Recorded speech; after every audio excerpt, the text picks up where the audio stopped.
Protesta ngayong araw ng mga kuliglig driver sa Manila. Tutol sila sa pag-aresto sa 16 nilang kasamaan na hanggang ngayon ay hindi pa rin nakapagpiansa. Para sa update na yan sa Manila, Edison Reyes.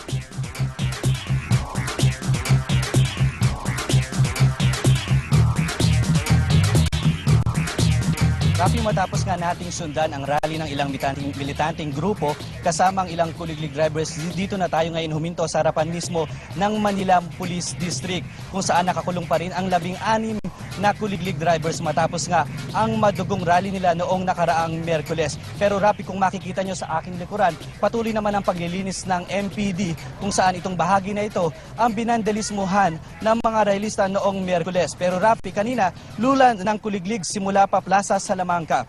Nagmarcha ang grupo patungo nga dito sa MPD. Kung dati hiling nila ang pagbasura ng EO number 16 at 17, ngayon nadagdagan na ito ng kahilingang palayain ang mga inarestong realista. Sa ngayon nananatili pa rin sa kustodiya ng MPD ang 15 inaresto, habang ang isa ay nasa pangangalaga ng DSWD. Kahapon, Rapi, ay nagtakda na ng piyansa ang Piskalya ng Maynila.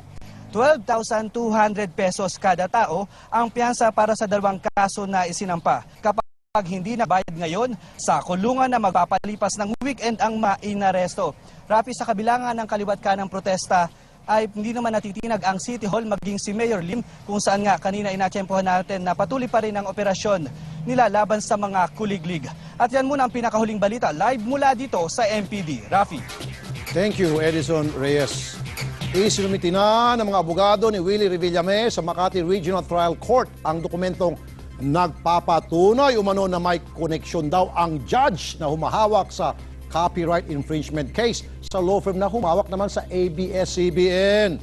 Para sa update, nasa linya ng telepono si Maricel Halili. Maricel. Yes, Rafi, kabilang na nga dito sa mga dokumentong isinumite ng kampo ni Willie Revillame ang papeles na nagpapakitang si Joe Nathan Tenefrancia na dating Chief Presidential Legal Counsel ang nagproseso sa appointment ni Judge Joselito Villarosa noong 2004. Si Tenefrancia ay partner ng mga abogado ng Kapamilya Network. Depensa ni Judge Villarosa, dumaan sa tamang proseso ang kanyang appointment at hindi niya kilala si Tenefrancia. Hindi rin nagdesisyon ngayon ng nasabing judge kung inhibit ba siya sa kaso o hindi.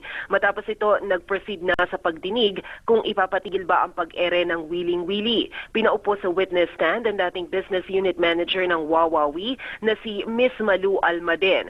Kinwestiyon ng kampo ni Willie ang opinyon ng testigo tungkol sa kakahawig ng Wawi at ng Willing Willie. Kailangan daw kasi ng isang eksperto para dito.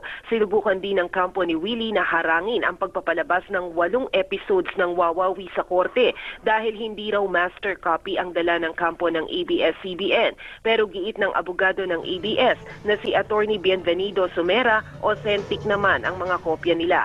Pinayagan din ng korte na ipakita ang kopya ng episodes sa pangakong dadalhin ng master copy ng mga ito sa susunod na hearing sa Martes. Ikukumpara ang mga ito sa 7 episodes ng Willing Willie. Rafi, sa ngayon nga ay kasalukuyang ipinapakita dito sa loob ng korte ang 2 show na Wawawi at Willing Willie at piling segments lang ito para nga maikumpara kung ano ba ang pagkakahawig ng mga ito. Rafi?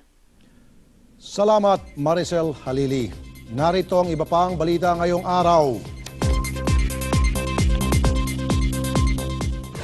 DOJ ibinasura ang petisyon ni Senador Panfilo Lacson na reviewin ang Dacer Corbito murder case. Warrant of arrest para sa kapatid ni Luneta hostage taker Rolando Mendoza na ilabas na ng korte. Hunger strike para sa kanilang paglaya inumpisahan ng Morong 43 na 10 buwan nang nakakulong. At Congressman Manny Pacquiao lalaban daw ulit sa April 2011. Lalaban ni Pacman, pinagpipilian pa.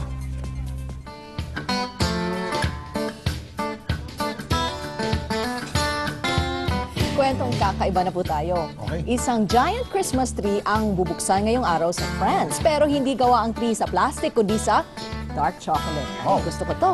Pinangalanan itong The Chocolate Tree na may bigat na 4 na tonelada. Sinamahan pa ang tree ng Santa Claus at mushrooms na gawa rin sa tsokolate. May taas na 10 metro ang Christmas tree at halos umabot na nga ito sa bubungan.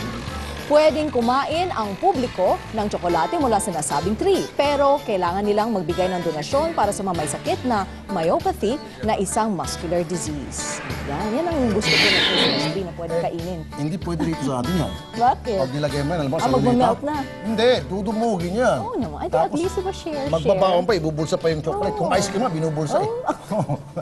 Nice naman yun. Okay. O, ikaw, Rafi, balita ko meron ka rin balitang kakaiba. Siyempre, dahil Biyernes ngayon, may baon din akong kwentong kakaiba. Ito ay may kinalaman sa isang asong marunong magdasal. Ang pangalan ng asong ito ay Django. Pakinggan natin ang sample ng kanyang pagdarasal. Grace. Dear Lord, thank you for this day and everything you've given us.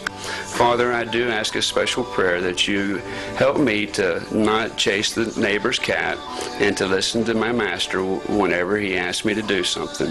In your heavenly name we pray. Amen. Amen. All right, go eat. May salita ba siya or yung Alam mo, nag-prayer position lang magaling siya? yung aso niyan. Kasi yung aso namin, si Butch, Oo. abay, magaling magtawal sa mga driver ko. In fact, ilang driver ko nakagat ng aso namin eh. Ba't naman yung kinakagat? Dahil galit lang siya. Basta, ganun lang eh. Matanda na, kaya pinapabayaan mo na yung aso namin eh. Okay, sige. At mga kapatid, 22 araw na lang, Pasko na. At yan ang kalahating oras ng balitaang puno ng sahog at tamang timpla. Makisalo ulit sa Lunes, alas 11:30 ng umaga, dito sa Balitaang Tapat.